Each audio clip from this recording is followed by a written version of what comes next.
Wow. Good afternoon po sa lahat. And matagal-tagal na akong hindi nakakapag-vlog again. And we're back again here sa ating CF Moto 450 SR po, no? Kasi 1 year na po to sa akin. Ayan. So, ang topic natin for today's video is, would you consider buying CF Moto unit, especially here in Mindanao, no?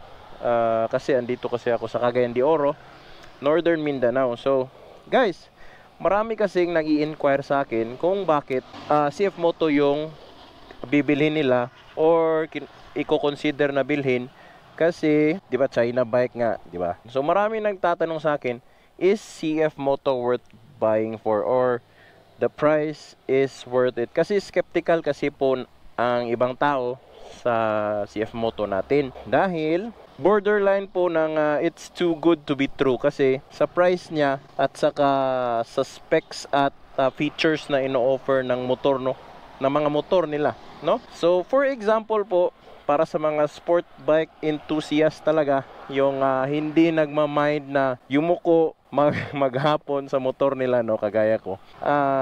Ito po guys, 1 year review ko to. Basic lang ng kung gaano kaganda ang features ng ating CF Moto 450 SR, no. Ito, number 1 issue talaga sa mga beginner big bike user, no, is ang clutch, no. Kaya everybody wants, if big bike talaga, may clutch talaga yan, no. Kasi pag hindi, maxi scoot na yan, scooter na, ibang usapan na yan, no.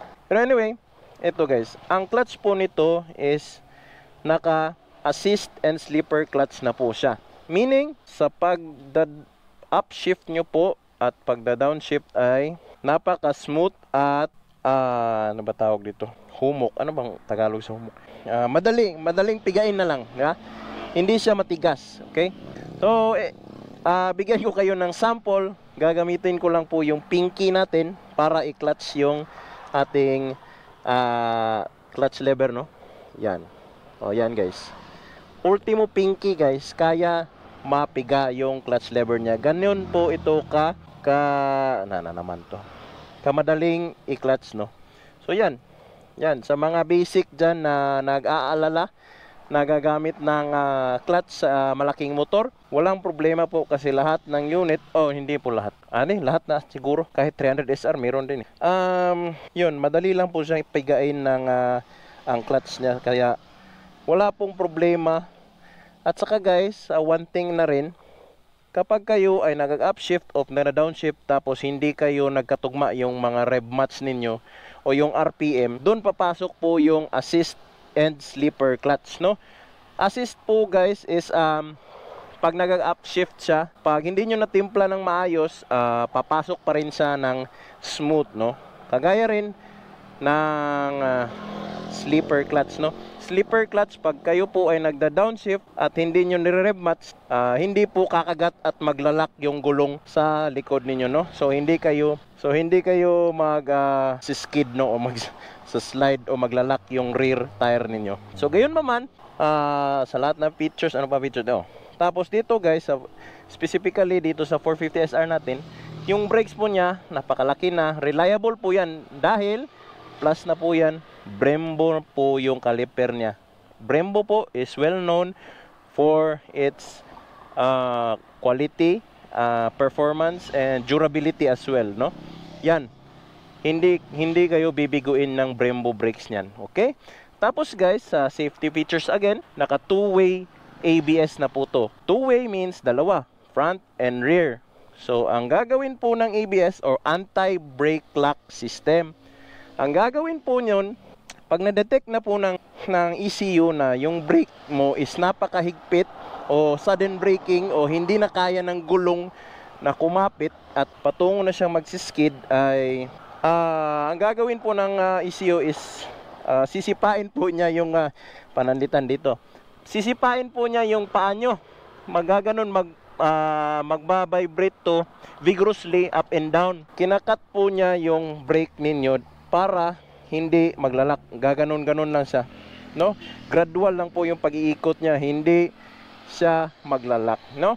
So yan po ang ABS. So same sa mga sasakyan. Kung alam nyo yung mga sasakyan ninyo, may ABS na po halos lahat ng yan, no? Wala na pong sasakyan ngayon na walang ABS. Ganun.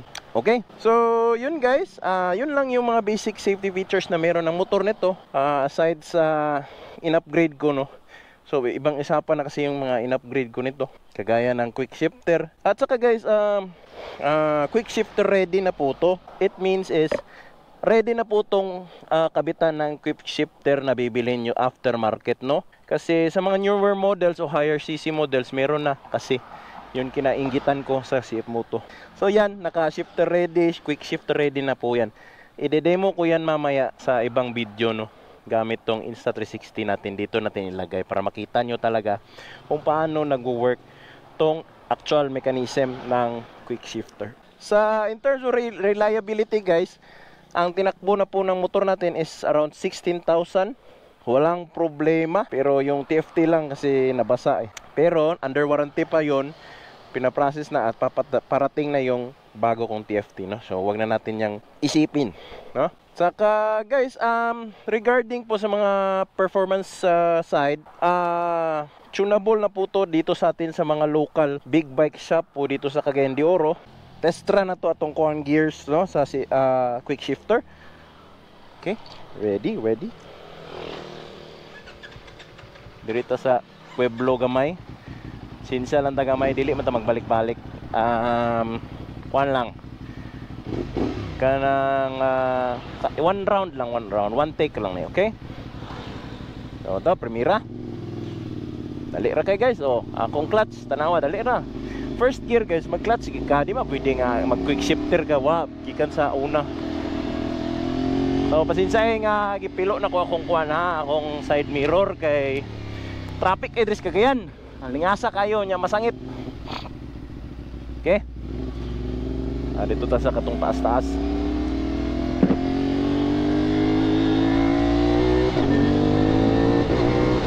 Na guys, na-miss-shift.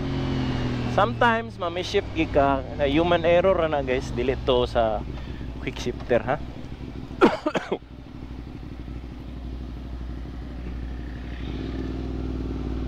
Guys ha.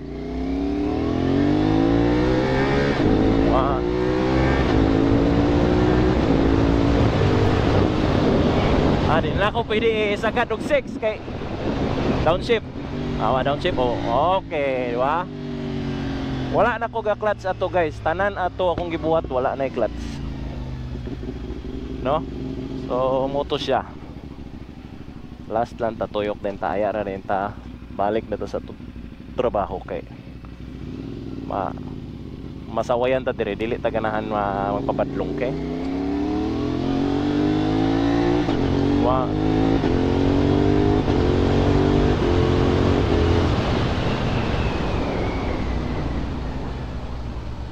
Okay. Okay, di ba? Dito na mapapadlong kayo na yung mga pulis din.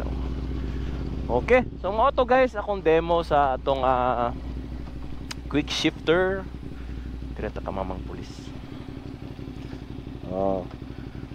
So mo to guys, ang atong style sa atong quick shifter, no? Basically ginakat niya ang power dire, ginakat niya pila ka millisecond ang spark plug sa sulod para mawadag power pila ka millisecond para musulod ang atong gear nga ginatamakan without using the clutch, no? So muna siyang quick shifter guys. So tanan na CF Moto karon nga mga bag-o, labi na katong mga bagong gawas gyud, naanay standard na sa ila ang quick shifter. Sa 450 SR, ang quick shifter niya is only the premium model nga, which is ang SRS, ang S, no? SR wala, palitan pa nimo. Pero that is only 9,000 guys from Gaspoholic. Okay? Dili ra kay sakit sa bulsa sa inyo kay syempre nakapait na kayo mong big bike, inot pagid mo na, di ba? So mo to siya ang performance atong quick shifter. Kadyot ra ko nag-demo kay di ko ganahan magpabadlong kay na ang Pueblo guards o na puy police diri. Okay?